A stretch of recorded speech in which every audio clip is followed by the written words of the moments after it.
సతీదేవి నిశ్చల శరీరాన్ని చేతుల్లో పట్టుకుని శివుడు విశ్వమంతా సంచరిస్తున్నాడు.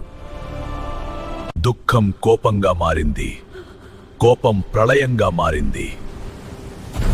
ప్రపంచ రక్షణ కోసం దేవతలు విష్ణుమూర్తిని ఆశ్రయించారు. విష్ణుమూర్తి హృదయం కూడా కలిచివేసింది. ఒక కఠిన నిర్ణయం తీసుకున్నారు. శివుని దుఃఖాన్ని ఆపడానికి, సృష్టిని కాపాడడానికి సుదర్శన చక్రం మృదువుగా సతీదేవి శరీరాన్ని విభజించింది.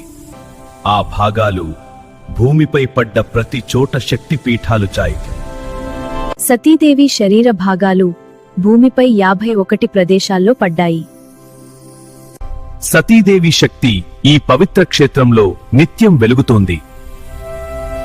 శివుడు సతీదేవి పునర్జన్మ కోసం తపస్సు చేస్తారు. హిమవంతుని గృహంలో ఒక దివ్య కాంతి అవతరించింది.